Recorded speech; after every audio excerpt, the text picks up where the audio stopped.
Masya Allah. Ayo Mbak, masuk Mbak. Ini rumah masa kecil saya ini kan. Ini tempat tinggal saya waktu masih kecil ini. Sangat pengen sekali saya itu mondok di Jawa. Tapi karena nggak ada biaya, terus beliau sakit, akhirnya saya cuma mondok di sini, di tempatnya Kang Rohmat, dekat-dekat sini saja. Karena mondok nggak ada biaya dulu, saya itu dikasih beras itu 5 kilo itu tuh berangkat mondok dulu.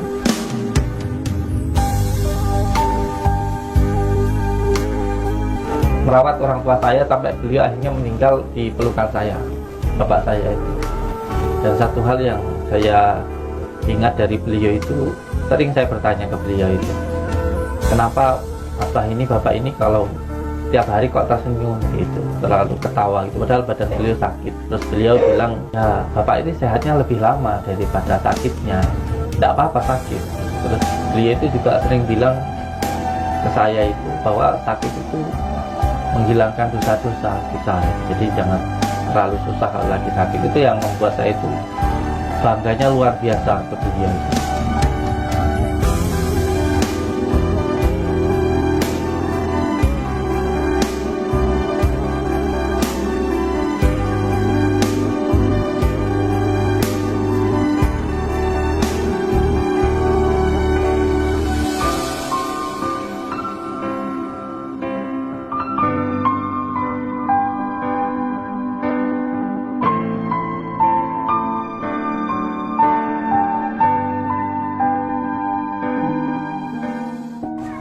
Assalamualaikum warahmatullahi wabarakatuh. Waalaikumsalam warahmatullahi wabarakatuh. Bismillah, alhamdulillah, wa syukurillah wa nikmatillah wa la haula wa la quwata illa billah. Amma ba'd.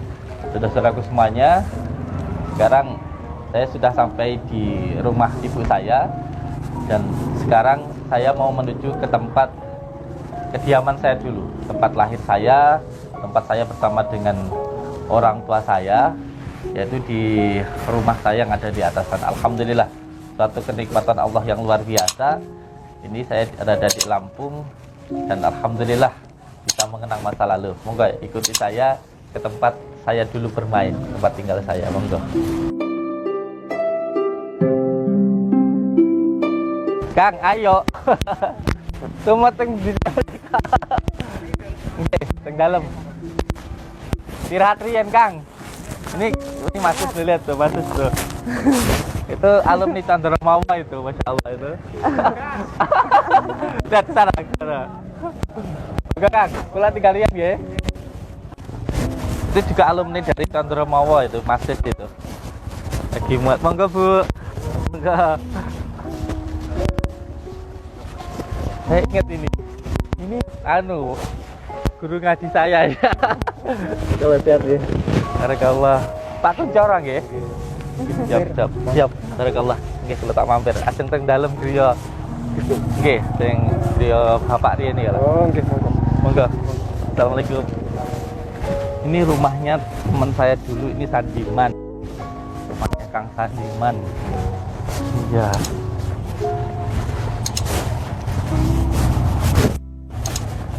Jadi 10 tahun yang lalu tadi sudah sampai bukan gitu. Perasaan saya hampir tetap sama kayak 10 tahun yang lalu deh. Tapi di sini penuh dengan kenangan indah sih. Iya. Saya dulu kalau cari kayu di belakang sana. Assalamualaikum. Alhamdulillah, barakallah.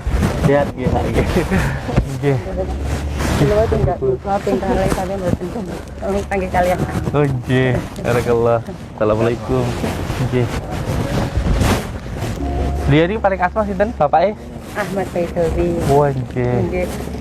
Rencangnya Bapak khutbah riyen nggih. Nggih. Kayak tulune singren diobat ning jenengan niku. Oh nggih. Tadi kan Endi Bapak mau? niki. Oh nggih. Nggih. Sinaran Nggih, siap. Barakallah. Nggih. Nggih, insyaallah. Dalam? Oh nggih. Tadi pagi itu kan. Ini Bapak ini temannya Bapak dulu waktu khutbah nggih di masjid-masjid ngaten nggih. Teng daerah pundi niku? Dewa Tanjung nggih. Masya Allah. Temennya almarhum bapak saya ini. Barakallah. Nggih, monggo kula tak teng dalem riyen nggih. Monggo Nggih, nderakan. Assalamualaikum. Waalaikumsalam. Monggo. Monggo, Pak. Itu dulu temennya khutbah bapak itu waktu di masjid gitu. Temennya beliau kalau sedang rotipan itu. Assalamualaikum.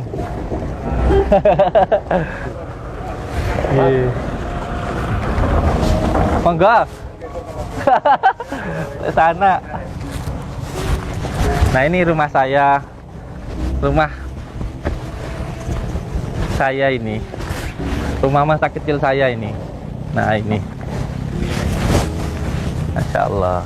Ayo mbak, masuk mbak. Ini rumah masa kecil saya ini, Kang. Ini tempat tinggal saya waktu masih kecil ini.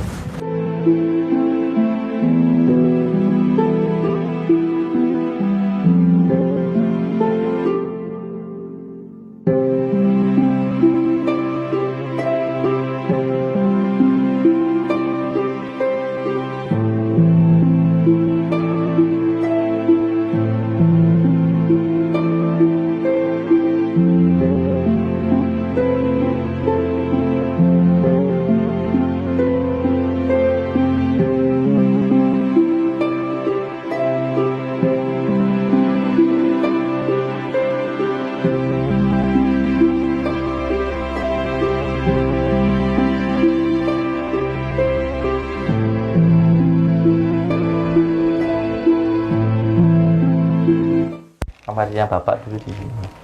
Bapak tidurnya di sini. Ya. Ini dari bapak tidurnya di sini. Meninggalnya pun di sini. Ya, meninggalnya di tempat ini.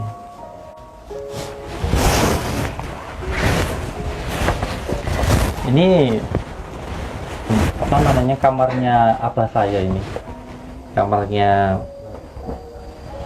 orang tua saya di sini.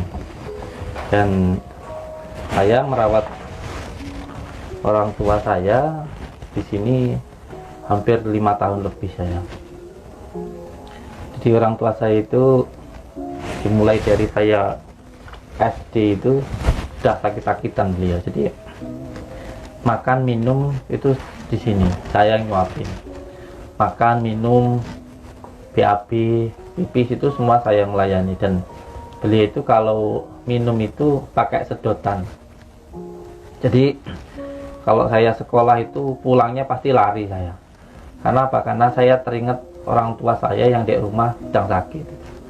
Jadi saya kalau lagi sekolah itu sering pulangnya itu lari. Karena di rumah ada bapak saya yang sakit terbaring di sini itu selama 5 tahun itu beliau. Dan meninggalnya pun di pelukan saya itu. Dan sebelum beliau meninggal itu yang saya ingat itu mencium kening saya. Itu sebelum beliau itu meninggal. Beliau meninggal pas di hari raya Idul Adha.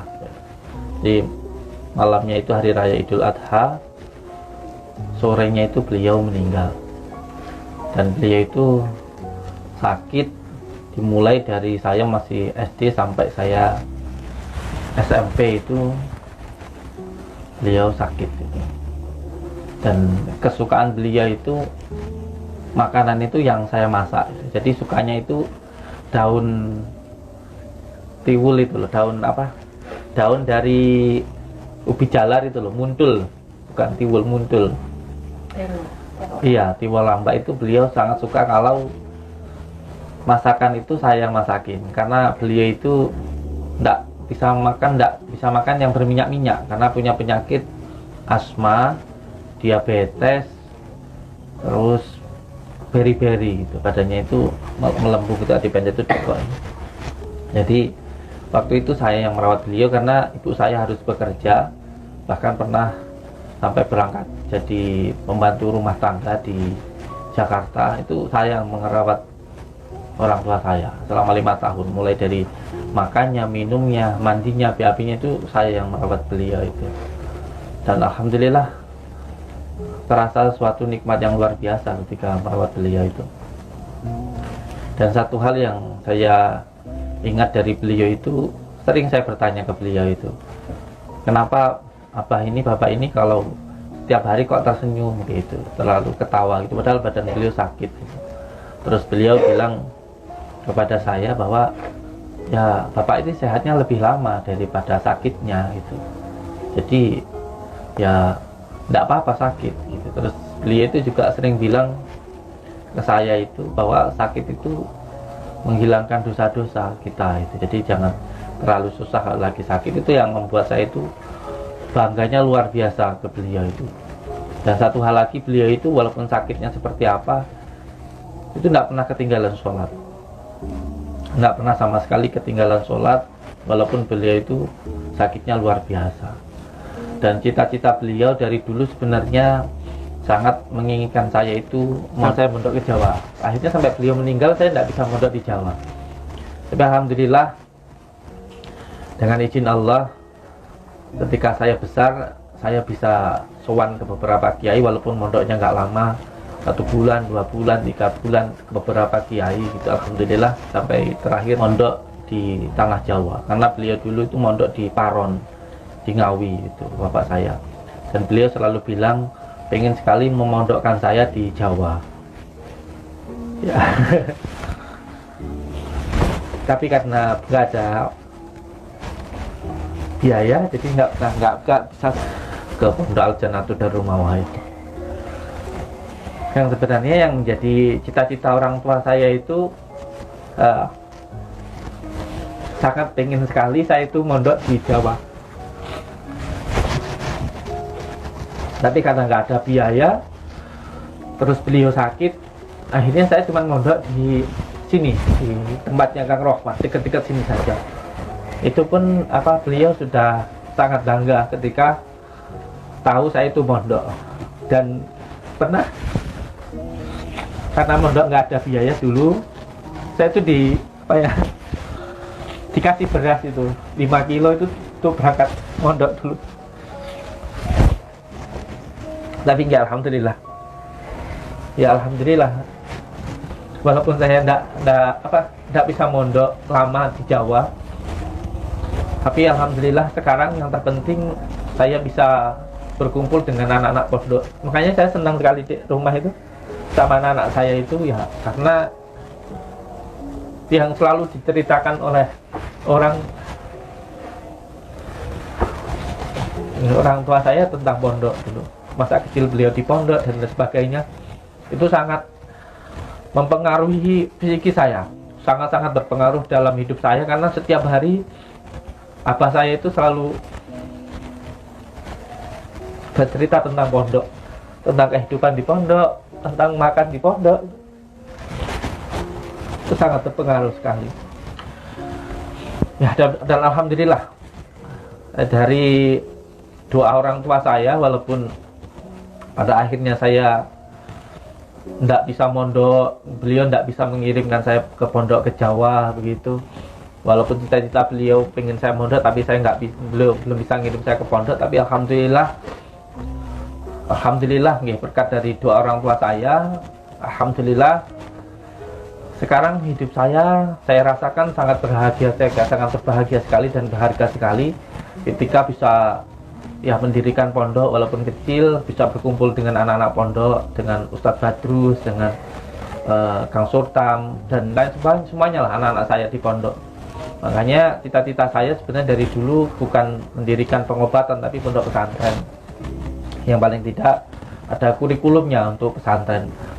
Sekarang ini pengobatan sebenarnya hanya sebuah batu pijakan untuk saya bisa mendirikan pondok pesantren. Dan saya ingin pondok pesantren nanti gratis, Pak, insya Allah, untuk makan, tempat tinggalnya. Karena mengingat saya dulu pengen mondok, tidak bisa mondok. Dan alhamdulillah sekarang ini semua yang saya rasakan mudah ini, itu semua berkat dari doa orang tua saya, bukan dari saya. Kalau saya, demi Allah, saya itu bodoh, tidak bisa apa-apa. Tapi alhamdulillah usaha saya lancar dan semuanya berjalan dengan mudah. Bahkan sekarang alhamdulillah sudah ada padepokan yang lumayan besar menurut saya. Itu semuanya bukan dari usaha saya, tapi dari doa orang tua saya. Alhamdulillah saya berbicara ini dari dalam hati saya.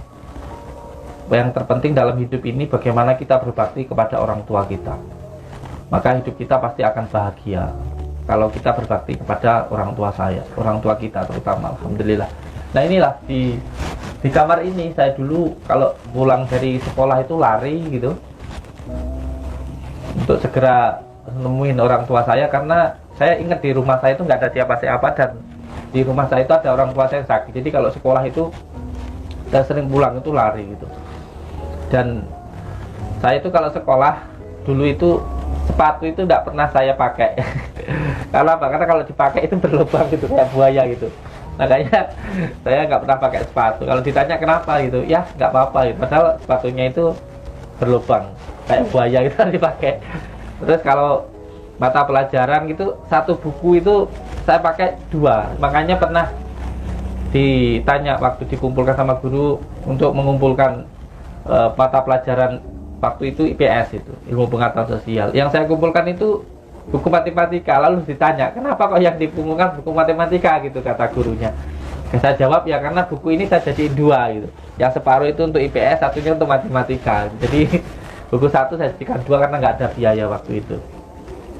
Nah di kamar ini saya 5 tahun merawat orang tua saya sampai beliau akhirnya meninggal di pelukan saya, bapak saya itu. Yang harus sampai tahu sekarang ini sampai Bapak tuh bangga lihat sampai Insya Allah. Ya insya Allah. Insya Allah. punya anak seperti sampean, Insya Allah. oleh seperti sampean. Insya Allah. Insya Allah. Inilah, ini adalah apa namanya, tempat tinggal beliau ini. Ini kamar beliau. Saya setiap hari dulu di sini. Ya, tidurnya itu di sini dan meninggalnya juga di sini beliau. Ini kamar beliau. Makan, minum, mandi di sini beliau dulu. Mbah itu di sini dulu, Dok.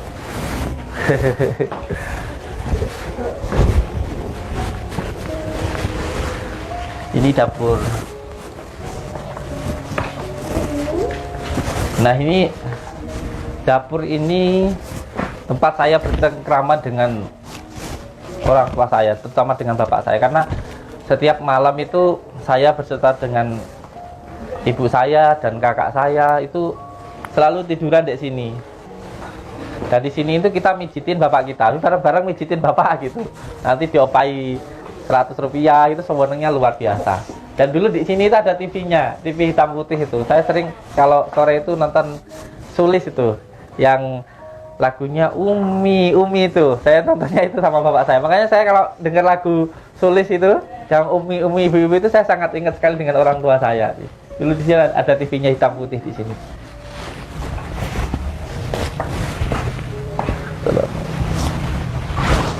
Nah ini dulu kamar pesolatan, ini dulu kamar yang buat sholat saya sama bapak saya di sini.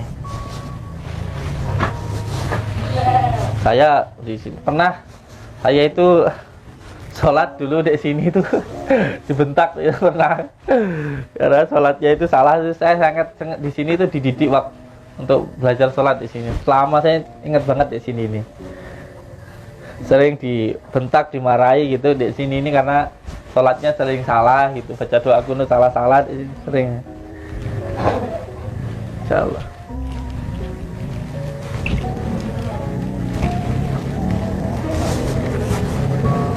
Di kamar pesolatan saya dulu.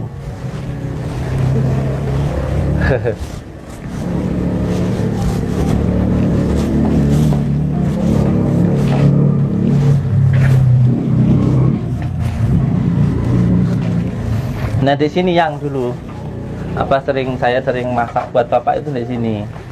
Masaknya pakai kayu gitu, sering masakin bapak sayur bening, dan saya itu sering sekali mancing atau jegok gitu loh, najur gitu. Kalau dapat ikan tuh ayah saya seneng banget. Makanya saya nanti insya Allah juga mau mancing gitu. Mancing kalau dapat ikan tuh bapak saya seneng, karena ya bisanya makan ikan hanya ketika saya mancing gitu, karena kalau beli tidak mampu. Makanya mbah itu seneng kalau bapak itu mancing dapat ikan itu, karena nggak bisa beli ikan. Dan juga masaknya di sini loh ya. Pertama kali sampean bawa ke sini, pertama kali jadi istrinya sampean di sini, masaknya di sini. Iya. Di sana. Ini kamar pengantin kita ya. Ini kamar ini kamar kita ini. Sampai sekarang masih posisinya masih tetap seperti ini, dan lemarinya juga masih tetap di sini. Makanya saya katakan sama keluarga saya, rumah ini nggak boleh dibongkar sampai kapanpun itu. Rumah ini ya biarkan seperti, nggak boleh dibongkar, dibangun atau apa, tidak boleh. Rumah ini tetap harus seperti ini, karena ini tempat kenangan saya.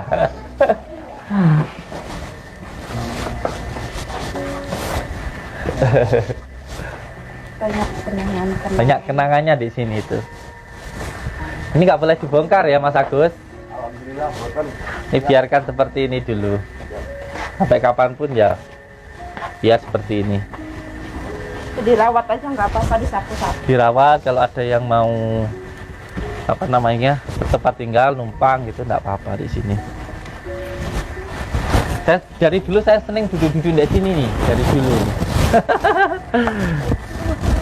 Dan alhamdulillah saya selalu ingat ayah saya itu, ini demi Allah demi Rasulullah ya, pernah ibu saya itu ceritanya malah ketika bapak saya itu sudah meninggal, itu pernah bapak saya itu kalau disuruh makan sama ibu saya itu nggak mau makan, itu sering nggak mau makan. Sering kalau mau ditawarin makan itu selalu tanya gini, si Tole udah makan apa belum gitu, karena panggilan saya itu Tole gitu. Tole udah makan apa belum kayak gitu. Terus ibu bilang sudah kayak gitu, karena kalau saya belum makan bapak saya itu nggak mau makan gitu. Dia nggak mau makan, kenapa? Karena beliau tahu saya itu nggak akan makan sesuatu hal yang belum dimakan oleh orang tua saya. Itu saya dari kecil kayak gitu. Terus saya itu nggak mau makan makanan yang disukai oleh orang tua saya, karena saya kalau nanti saya makan, nanti orang tua saya makan apa kayak gitu. Jadi saya tuh kalau ibu saya nyayur, namanya nyayur sarden kayak gitu kan, jarang banget bisa beli sarden. Itu pasti saya nggak mau makan sarden, saya makan yang lain itu. Karena ya itu tadi, karena saya itu pengen bapak saya itu makan dulu kayak gitu. Saya pengen beliau makan, nanti kalau sudah beliau makan baru saya makan, dan saya tidak akan makan sebelum orang tua saya makan. Makanya bapak saya waktu sakit-sakitan luar biasa itu, beliau itu pasti kalau makan nanyain saya, dan itu yang cerita ibu saya setelah saya sudah besar seperti ini gitu. Karena selama 5 tahun itu beliau makan, minum, mandi itu semua saya yang merawat beliau itu.